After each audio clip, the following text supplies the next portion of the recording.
دنیا میں 1 انچ نہیں ہے، کوئی ملک نہیں ہے جہاں اے اللہ تیرا دین قائم ہو جائے تو کہاں جائے۔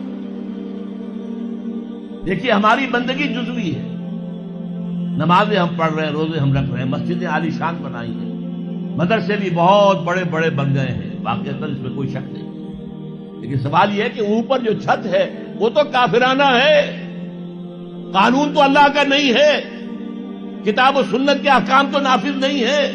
ہاں نماز ہے، روزہ ہے، حج ہے، زکات ہے، تو نماز اور روزہ تو ہندوستان میں بھی ہو رہا ہے۔ تو چند ایک مسجدیں ہیں جنہیں وہ تاریخی اعتبار سے کہتے ہیں کہ یہ ہمارے مندر ہوتے تھے جنہیں مسجد بنایا گیا، ورنہ وہاں پر ہزاروں لاکھوں مسجدیں ہیں، آباد ہیں، لوگ نمازیں پڑھتے ہیں، کوئی روکتا ہے انہیں؟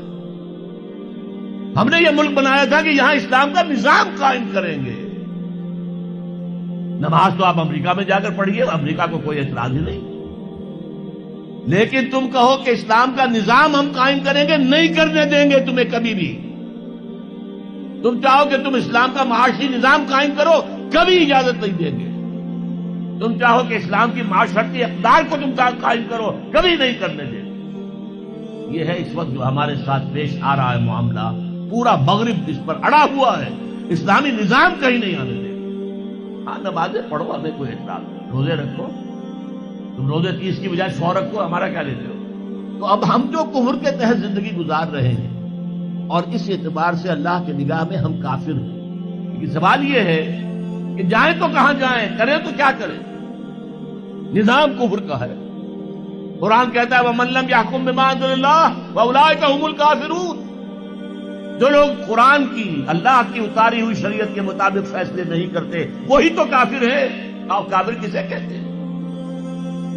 اقبال نے کہا نا، بتوں سے تجھ کو امید ہے، خدا سے نو امیدی، مجھے بتا تو صحیح اور کافری کیا ہے؟ تمہاری ساری امیدیں امریکہ کے ساتھ وابستہ ہیں، وہ مسئلہ طے کرا دے، وہ یہ کرا دے، وہ کرا دے، وہ معاملہ ہمارا، وہی تو سب سے بڑا چور وہی ہے، سب سے بڑا ڈاکو وہی ہے، سب سے بڑا اسلام کا مخالف وہی ہے، اور اسی کے پاس ہم جاتے ہیں۔ قرآن کا فتویٰ تو یہ کہ تم کافر ہو۔ ہاں انفرادی طور پر تم مسلمان ہو، اجتماعی طور پر قومی سطح پر تم کافر ہو۔ وَمَن لَّمْ يَحْكُم بِمَا أَنزَلَ اللَّهُ فَأُولَٰئِكَ هُمُ الْكَافِرُونَ۔ یہ چھٹا، یہ 7واں رکوع ہے سورہ مائدہ کا، اور پھر فرمایا وَمَن لَّمْ يَحْكُم بِمَا أَنزَلَ اللَّهُ فَأُولَٰئِكَ هُمُ الظَّالِمُونَ۔ جو اللہ کے اتارے ہوئے قانون کے مطابق فیصلے نہیں کرتے وہی تو مشرک ہیں۔ اللہ کے حکم کو چھوڑ کے کسی اور کے حکم پر فیصلہ کر رہے ہو، اس سے بڑا شرک کیا ہوگا؟ اور تیسری مرتبہ فرمایا وَمَن لَّمْ يَحْكُم بِمَا أَنزَلَ اللَّهُ فَأُولَٰئِكَ هُمُ الْفَاسِقُونَ۔ وہی تو فاسق ہیں، فاجر ہیں، وہی تو سرکش ہیں، وہی تو باغی ہیں، وہی تو غدار ہیں اللہ کے، جو اللہ کی شریعت کے مطابق فیصلے نہیں کرتے۔ اب ان 3 آیتوں کی روح سے سمجھ لیجیے ہم کہاں کھڑے ہیں، کیا کر رہے ہیں۔ دیکھیے میں آپ کو ایک مثال دیتا ہوں، ہماری آبادی کا میں سمجھتا ہوں اکثریت تو وہ ہے جو نماز روزے کی بھی پابند نہیں ہے۔ ان چیزوں کا چرچا شہروں میں زیادہ، دیہات میں بہت کم رہ گیا، بہت کم، بہت کم، اور ہماری 70% آبادی دیہات کے اندر۔ اچھا جو نمازیں پڑھتے روزے رکھتے ہیں، خاص طور پر شہروں کے کاروباری لوگ، وہ بلیک مارکیٹنگ بھی کرتے ہیں، وہ حسابات بھی غلط دیتے ہیں، جھوٹ بولتے ہیں، جھوٹ یا حلف اٹھاتے ہیں کہ یہ حساب ہم حلفیہ میں کہہ رہا ہوں یہ حساب صحیح ہے، جبکہ حساب غلط ہے۔ سودی کاروبار کرتے ہیں، اپنے کاروبار کو بڑھانے کے لیے سود کا قرضہ لیا ہے، سودی قرضہ لیا بینک سے، اپنی بلڈنگ بنانے کے لیے بہت بڑی قرضہ لیا ہے بینک سے، تو ان کی عبادت کیا ہوئی؟ وہ اس آیت کے ذیل میں آ گئے کہ نہیں؟ افتؤمنون ببعض الکتاب وتکفرون ببعض فما جزاء من يفعل ذلك منكم الا خزي في الحياة الدنيا ويوم القيامة يردون الى اشد العذاب وما الله بغافل عما تعملون۔ لیکن میں ان کو بھی چھوڑتا ہوں۔ فرض کیجئے ایک شخص ہے، نماز پڑھتا ہے پوری 5 وقتہ مسجد میں، رمضان کے روزے رکھتا ہے، اور بھی اللہ توفیق دیتا ہے، ایام 20 کے روزے رکھ لیتا ہے، یا ہفتے میں 2 روزے رکھتا ہے، سوموار کے اور جمعرات کے وغیرہ، زکوٰۃ دیتا ہے، کاروبار بھی سارے حلال کر رہا ہے، حرام نہیں کر رہا، سود میں بھی براہ راست ملوث نہیں ہے، نہ پیسہ سود پہ اوپر بینک میں رکھ کر سود کھایا، نہ سود پر قرضہ لے کر کوئی اپنا کاروبار بڑھایا، نہ کوئی اپنا کارخانہ لگایا، نہ کوئی اپنی بلڈنگ اونچی بنائی. پردہ بھی اس نے اپنے گھر میں بالکل شرعی نافذ کر دیا. وہ اس پورے اسلام پر کاربند ہے جس میں وہ کاربند ہو سکتا ہے اس وقت، لیکن وہ اس قوم کا فرد ہے جو قوم اللہ کے فتوے کے مطابق کافر قوم ہے، جو اللہ کے فتوے کے مطابق مشرک قوم ہے، جو اللہ کے فیصلے کے مطابق فاسق و فاجر قوم ہے. قوم کے فرد تو ہم اسی کے ہیں. چور کا ہاتھ تو نہیں کاٹا جا رہا، ڈاکوؤں کو وہ سزا تو نہیں جا رہی سورہ مائدہ میں جو آئی ہے، ان کے ہاتھ اور پاؤں مقابل سم سے کاٹ دیے جائیں، یا یہ کہ انہیں ملک سے باہر دفع کر دیا جائے، قتلوا تقتیلا، ان کے ٹکڑے کر دیے جائیں. ڈاکوؤں کو کوئی سزا ملتی ہے ایسی؟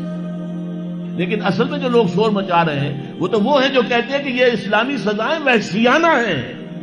بے نظیر بھٹو کا کہنا ہے یہ وحشیانہ سزائیں ہیں، اللہ کی دی ہوئی سزائیں وحشیانہ ہیں. معاذ اللہ ثم معاذ اللہ ثم معاذ اللہ کلمہ کفر ہے. اب اس کا کیا علاج ہے ہمارے پاس؟ کیا کریں؟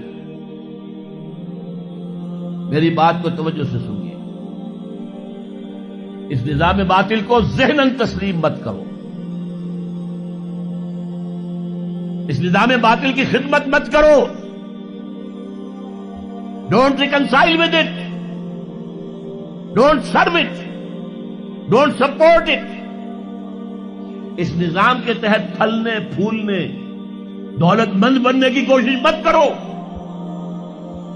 بلکہ اپنی زندگی کو سکیڑو، اپنی ضروریات کو کم کرو، اپنے آپ کو ذرا آزاد کرو، اپنا وقت، تاکہ اس وقت کو تم لگا دو اس نظام کے خلاف جد و جہد میں.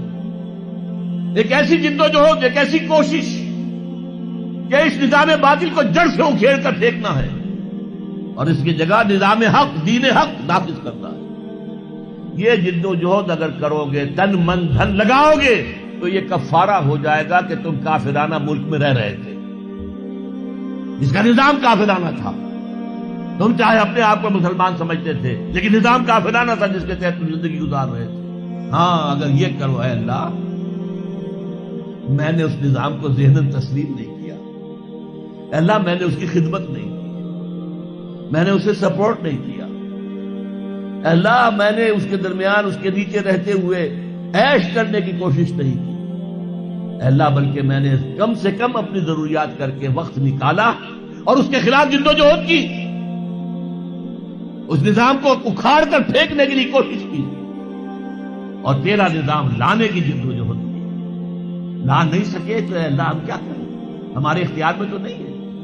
وہ آئے گا تو اسی وقت جب تیری مرضی ہوگی، تیرا منشا ہوگا، لیکن ہم نے اپنی زندگی لگا دی. اگر تو یہ ہے تو کفارہ ہو گیا.